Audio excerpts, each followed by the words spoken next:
حبايبي، السلام عليكم ورحمة الله وبركاته. ازيكم عاملين ايه؟ يا رب دايما تكونوا بخير.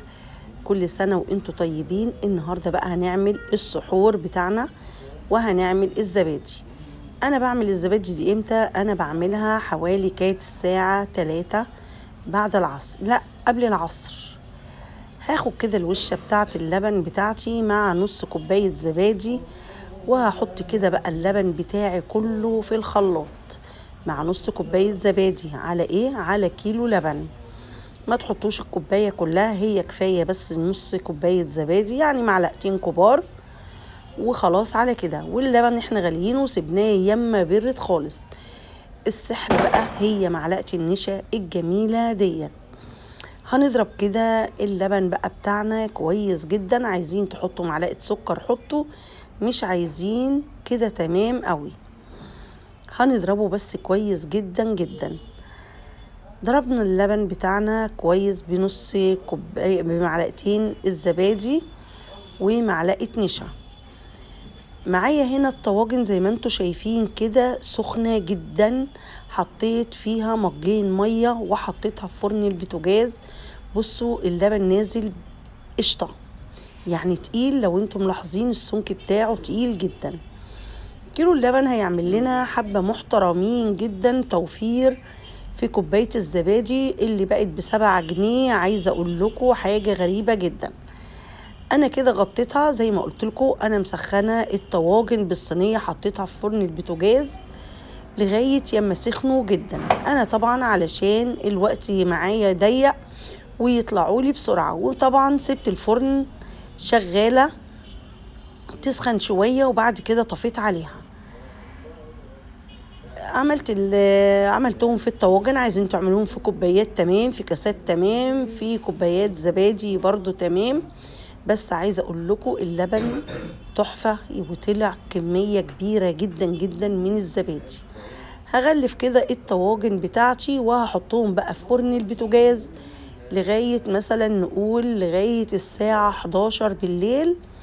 بعد كده نطلعهم ونحطهم في التلاجة لغاية بقى يما نيجي نتسحر نروح مطلعينهم. هتلاقوهم تمام جدا وزي الفل.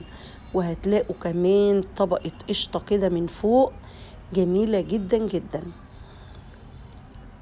تعالوا بقى كده ندمس بقى الفول بتاعنا. ده الفول بتاعنا. عايزة اقول لكم بصوا الفولة اللي تلاقوا حبايتها بيضة جدا زي دي كده، وتكون الحباية سميكة، تعرفوا ان الفولة دي هتطلع معاكم قشطة بيضة كده وهترمي معاكم كمية فول رهيبة. انا غليت كده مية ورحت حاطة الفول، حاطة المية المغلية على الفول، وهغطي بقى كده الفول بتاعي لمدة نص ساعة مش اكتر من كده. تمام. هجيب بقى القدرة بتاعتي الصغننة زي ما انتوا شايفين كده، ومعايا ليمونة مقطعاها حلقات، ومعايا قرنين فلفل. هحط منهم قرن كفاية، وهحط الفلفل بتاعي كده، وكمان هحط طماطم اهيت، يعني 2 طماطم او واحدة كبيرة كفاية. الفول بقى بتاعي اهوت سبته زي ما انا قلت لكم نص ساعة. الفولة دبلت خالص معايا. دي بقى مجرد ما تحطوها على البوتاجاز هتلاقوها فنشت معاكوا كده ورمت معاكوا كمية فول رهيبة. احلى حاجة ان انتوا تدمسوا الفول في البيت. صدقوني اوفر بكتير جدا. احنا بنجيب ب10 جنيه بنلاقي فيه حبايتين فول وبالباقي كله مية فول. لكن هنشوف بقى الفول دوت هيكفينا كام يوم في رمضان. ده نص كيلو فول مش كيلو، يعني لو مشينا اسبوع هيبقى تمام جدا. كان حاجة نظيفة، ووفرنا كمان ان ننزل هات فول ومش هات فول. لا، الفول بتاعنا في بيتنا وكده احسن. حطوا كمية مية محترمة عشان ما تفتحوش عليه غير قبل السحور.